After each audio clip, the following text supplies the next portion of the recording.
Sánchez ha erosionado el Estado de Derecho español en apenas 5 años. Los derechos y las libertades fundamentales, la división de poderes y el imperio de la ley han sido atacados por el gobierno de coalición que ha tratado de concentrar todo el poder del Estado en sí mismo. En la pandemia, Sánchez pasó por encima de los derechos y libertades de los españoles de forma inconstitucional, con los estados de alarma.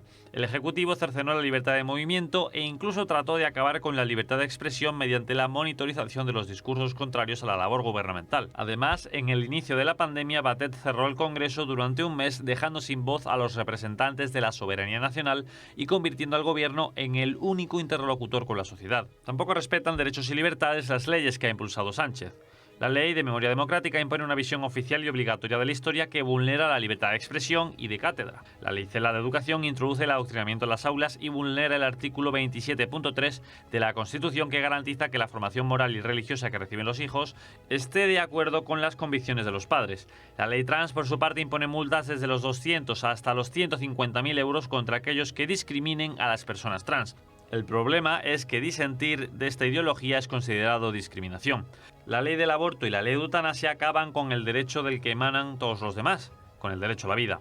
Hablemos de la división de poderes, algo que el gobierno ha tratado de dinamitar.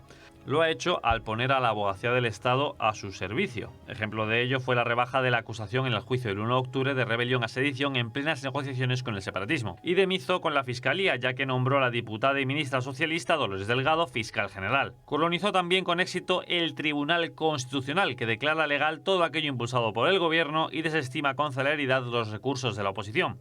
Pumpido incluso se ha atrevido a crear derechos fundamentales desde esta institución. El PSOE y Podemos intentaron rebajar las mayorías en segunda votación para la elección del Consejo General del Poder Judicial para así controlarlo con sus apoyos y los del separatismo. El Legislativo también ha visto cómo el Ejecutivo le ha hurtado en cientos de ocasiones su función. Sánchez es el presidente que más decretos ley ha traído a la Cámara. Así se limita la labor de la Cámara a aceptar o rechazar lo que propone el Gobierno y se le arrebata su función legislativa. El imperio de la ley no ha sido tal con Sánchez. Se ha consentido a los separatistas saltarse la legislación vigente y las sentencias judiciales en múltiples ocasiones. Ejemplo de ello es el 25% de español en las aulas de Cataluña. También se ha permitido que los etarras no cumplan su condena íntegramente con el acercamiento de presos al País Vasco, la transferencia de la competencia en prisiones a esta comunidad autónoma y la posterior concesión del tercer grado a los terroristas. Algo parecido hizo el gobierno motu propio al conceder el indulto a los golpistas catalanes que fueron condenados por sedición y malversación. Además, el Ejecutivo modificó el Código Penal para beneficiar a los que cometan estos delitos, facilitando así que lo vuelvan a intentar. Así, no hay imperio de la ley, sino de los políticos.